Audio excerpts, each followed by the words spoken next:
Hello and welcome to this bonus episode of the Prospect Podcast. My name is Benjamin Clark and I'm joined today by Peter Geoghegan from the publication Democracy for Sale, where he looks into big money in politics. Now, Reform UK is riding high in the polls. Nigel Farage is looking rather pleased with himself after picking up a bag of council seats at the last council elections.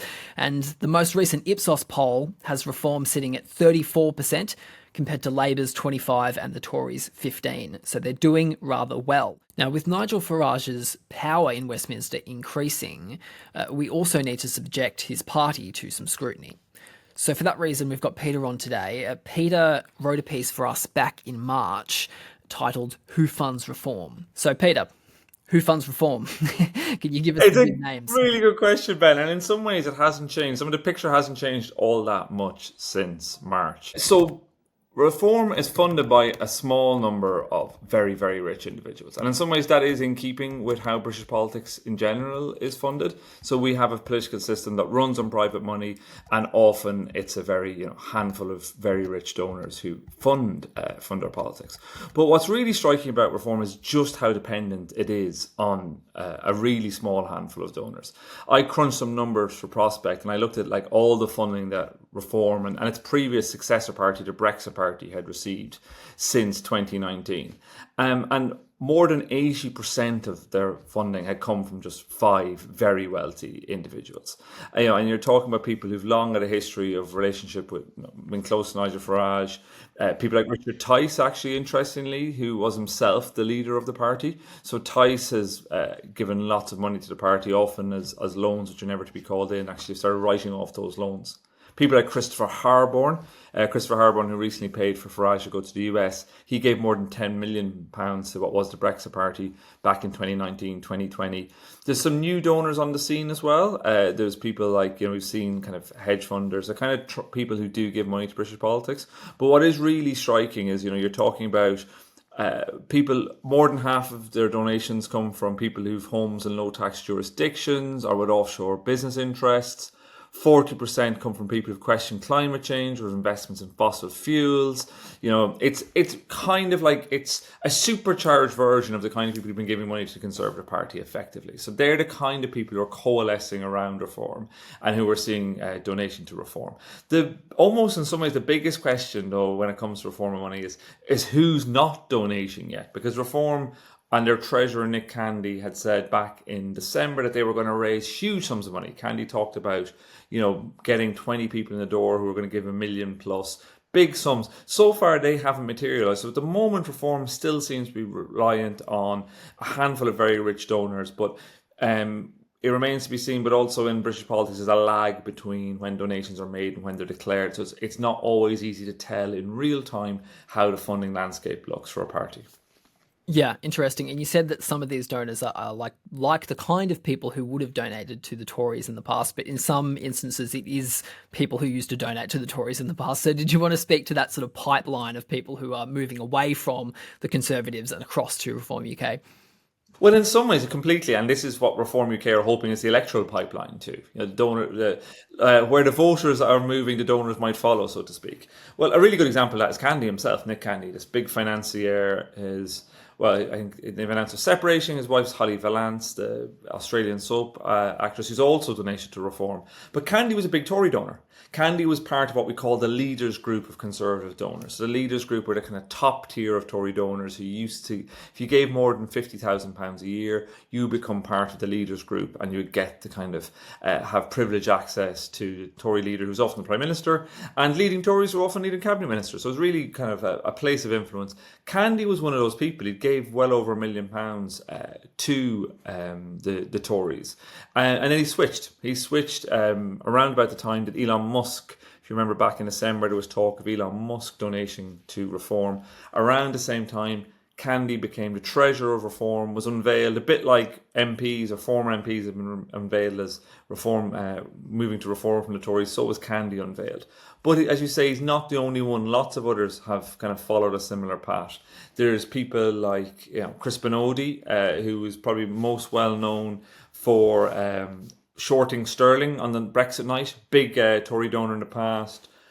supported the Leave campaign and then shorted sterling on election night, made loads of money doing that, kind of seen as almost a figurehead of a kind of rapacious type of kind of political donor, the kind of person who's got a lot of money, got very specific ideological but also financial interests. We've seen people like Peter Hall, who's London-based Australian financier, who's actually credited with bringing the flat white to the UK. He used to donate to Tories. He's given over £60,000 to Reform. People like Lehman Brothers banker and Monaco-based investor Roger Nagoff, he's also done something similar. Charlie Mullins, best known from Pimlico Plumbers. A lot of these people, sometimes they're on the more shall we say, fruity end of the Tory spectrum. For example, Mullins, who was a business advisor to David Cameron, was actually a vocal critic of Brexit. He was suspended from X in 2023 after posting that someone should, quote, should kill Sadiq Khan over the ultra-low emission zone. So these are people who in some ways, I think Farage's brand of populist politics strikes a chord with. But it's been very much, and this is an intentional strategy, the Reform are targeting Tory donors, seeing them as people who have given money to politics in the past and may do so again, but rather to them. And we don't have in Britain, kind of unlike the US, our politics runs on private money. It really is all private money, but most people do not give money to politics. It's not something, lots of people don't like doing it for loads of reasons. And so the pool of potential donors is actually relatively small. So what Reform are trying to do is both tap in new donors, people like Mohammed Mercy, another controversial Tory donor who fell out with the Tories, given them over £500,000. He's now given Reform money. They're trying to tap people like that, but also expand the pool. So they did I wrote about it in that article in Prospect. They had a big party in a swanky club in Oswald's in London at the start of the year, and it brought people like the boxer Derek Chisora, Ant Middleton from SAS, Who Dares Wins. These kind of characters who are probably got a bit of public profile, and are trying to coax them into becoming political donors as well. Yeah, interesting. Now, as an Australian here in London, I'll take credit for Peter Hall bringing the flat white to the UK, but not take credit for his donations to, I think, as you put it, the more fruity end of politics here in Britain. You mentioned Elon Musk. And obviously that was a big flashpoint, around about the end of last year, start of this year, where people were speculating that he might make a large donation to Reform UK. Now, he has since said that he would like Nigel Farage to not be the leader of Reform UK, so, maybe might not go through. But can you talk us through that potentiality brought about a whole lot of questions for the Labor government in terms of how donations work here, whether that would be possible, what the laws allow for. So if you could talk us through, let's say Musk did decide to get back in the game, how would that work, and what defences does British democracy have against that sort of external influence?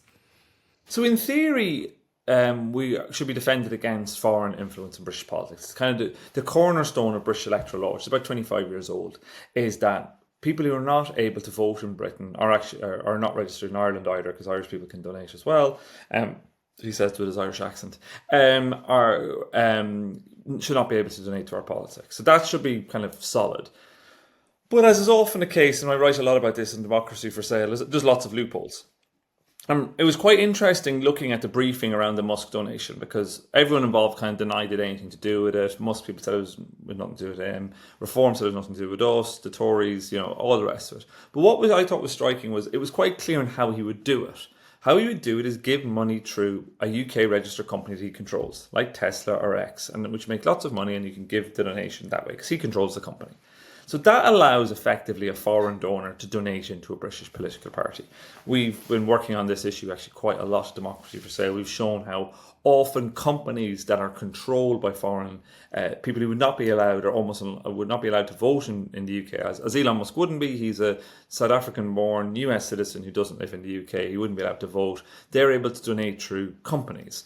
And that is something that the Labour government, after this came out, there was a lot of kind of hand-wringing, Labour briefing that something must be done about this. We've now actually got a proposed elections bill. Again, there's been briefing that's going to close any loopholes around foreign donations. At the moment, that's not the case. So what we're seeing is the legislation says they're going to close shell companies' donations. So it'll probably be something like a company will have to make, it can't give more money in donations than its turnover, which is self-evidently reasonable. I've written so many stories about companies that have no turnover making big donations. That's clearly just a pass-through. But Elon Musk still controls UK companies, so he could do it, and so can many others. So that's something we look at. A lot of donors actually could do this through UK registered companies. So there is really, a lot of the kind of foreign interference stuff is still really live. Equally, there's other ways in which you can influence politics in Britain. You can bring MPs on trips around the world. You can bring them to foreign countries. Foreign governments can do that, and they often do. You can give money to other things that are less easy to see, like things like all-party parliamentary groups. And also online, the online space, the online attention space, which is where Musk obviously has a huge advantage over lots of other people. That's become a big part of it too. So in many respects, like we have a system that, we saw it with the Russia report by the Security Committee in the House of Commons after the Brexit referendum, which did actually identify lots of places in which Russian money and influence have got into British politics. So sometimes it's through legitimate donations. So in that case, it's a lot of money from people who are either citizens or residents in the UK of Russian extraction who started giving money to the Conservative Party. Other times it can be social media. So there's lots of other ways in which this is possible to do. So at the moment, despite the rhetoric that it's impossible for foreign donors to put money into British politics, the reality is quite different. Yeah, interesting. And in your piece for Prospect, you mentioned that when Reform spends its money, it allocates it into certain buckets, and the other expenditure bucket is a lot larger for Reform than it is for other parties. Could you perhaps explain why this sort of miscellaneous spending is so much bigger for Reform than the others? I'm not the only person in my little world of people who are really interested in political finance. We're a small world. We could probably fit in a taxi. One of the most interesting financial statements ever by a political party is the Brexit Party's financial statement in 2019. So the Brexit Party, to cast your mind back, the Brexit Party was founded in early 2019. It's kind of like a post-UKIP vehicle for Nigel Farage. Brexit needed to be done. The Brexit Party appeared. They topped the poll in the European elections in the summer of 2019. There was a lot of speculation about them doing well in Westminster. Boris Johnson prorogues Parliament, called a snap general election shortly afterwards. During the campaign, the Brexit Party reaches a deal with the Tories. They're not going to stand in any Tory seats, which is huge, and the Brexit Party basically disappears in the campaign, doesn't win any seats. And by the year's end, it's laying off staff. And by early 2020, it's reliant on loans from Richard Tice to survive. The reason I'm telling you all that and why it's so interesting is, in that 2019 financial statement, the Brexit Party claimed to spend almost £20 million. It's just a huge sum in British politics. And at the same time, it took in about 17, 18 million pounds, which again is a huge sum for a standing start in British politics. People like Christopher Harbour and others gave huge amounts. Christopher Harbour, who's a big investor, big into Bitcoin and various other stuff, gave really big chunky donations. Often actually after the Brexit Party had decided not to stand in the election campaign in Tory held seats. So it's really interesting. And one of the questions people like me often ask, where did all this money go? And in some ways it had been a question at the time, and it kind of fell off the agenda as Farage kind of looked like he might have a different life as a TV host in America. But now that Reform are back, it's a really good question. And so if you look at political party, there's no laws on how political parties put together their accounts. So they can either give you quite detailed accounts or quite minimal accounts. The Electoral Commission has got a guideline which most parties follow. The Brexit Party and Reform don't follow this guideline, so they give you very minimal things. But what I looked at, and I wrote about in this piece, is as you rightly call this kind of other spending. So in kind of company accounts and political party accounts, they will break down to some level how they spent money. They'll say, look, we spent money doing X, Y, and Z. We spent this amount of money on staff. We spent this amount of money on something else, various things. So in 2019, and other kind of takes in other miscellaneous spending. So in 2019, Labour spent £57 million in that year. So on the general election, almost 60 million Labour spent. It had 1.5 million of other spending. So, give or take 2%. The Tories had spent about the same amount of money. They spent 55 million. They had other expenses of 2.5 million. A little bit more, but in the same ballpark, less than 5%. Reform, by contrast, spent more than 40% of their outgoings was listed as other expenditure with no explanation. So it's not saying anything illegal has happened, but it's very unusual. It begs the question, what was this other expenditure? Because they'd already declared spending money on staff and campaigning. So what does a political party spend money on if it isn't staff and campaigning? Like, what are the other things you would do with this money? And to the extent to which by the end of the year you're completely broke and reliant on your new party leader to give you loans to exist. So the Brexit Party's accounting and the money, especially in its early years, are quite curious and quite interesting. So it's something I did enjoy teasing out a little bit. And I think even looking back, and as I say, there's not much we can say beyond speculation about it. Sam Power, who's an expert in this, described it as being wholly exceptional in British politics, this sort of spending. So, he's an election expert. So he does, he kind of would, I think, support the idea it's worth looking at and there's a public interest in the value in asking the question about it. But it also flags again how easy it is to evade the minimal transparency requirements in British politics. So you could spend money in ways that are very opaque, very hard to see, and often it's not even that easy to see where the money has come from. So that is something, and it's something that we can see as a characteristic of the early years of the Brexit Party. Whether it's going to be a characteristic of reform, I think there's probably some evidence of this already, in that you had a lot of spending at the local elections. Still unclear where that was coming from and how that was being marshalled. So I think there's some things there that are worth continuing to ask these questions of. Whenever I've asked Reform about this, they've never really given me anything that looks like a satisfactory answer. Yeah, interesting. And I guess the question that kind of underlies all of this is like, what is the impact of these donations? Now, as you said, this can be a somewhat speculative question sometimes, but is there any evidence that you can see that some of these donations might have influenced the party's direction in certain issues, for instance, or that it might have had an impact in other ways? That's going to be, and I think that'll be the really big, interesting question, particularly for Reform. Like when it talks to the Brexit Party, you're talking about a party that basically wasn't, was an element of a spoiler party. It wasn't a party that was looking to be in government. The name was Brexit. We're going to get Brexit done. It was another Farage vehicle. Reform are now setting themselves up, and I think this is the big step change from the kind of work I was doing looking at the Brexit Party accounts back in the day. Reform are setting themselves up as a government in waiting. And their government in waiting with very few policies on lots of key issues. It's really been made on the hoof. And I think it's really striking if you look at the constellations of interests around their donors. There's a chicken and egg aspect to this, to how much did the party platform attract a donor, and how much does a donor influence the party platform. I think from what we can see, from what we understand, you could even see it with Labour. Labour decided not to bring in some changes to tighten some of the rules around election spending and election finance, political donations back in 2023, or not to announce a proposal to do it, when one of their key donors, Lord Ali, Wahid Ali, said, I don't want this to happen. So, donors can influence what happens in this. We know this happens. We saw it with the Tory government in particular. Donors can have a real influence on government policy. So there's an element in which I think there's definitely a symbiotic relationship. And there's a big question about, because of the way Reform is structured, you're talking about one person at the top, really, Nigel Farage. You're talking about it's not a membership organisation. It's a private company. A lot of people make a lot of the fact it's a private company. In some ways, that's not that significant. It doesn't mean he makes the money from it. What the significance isn't about the money. The significance is about control.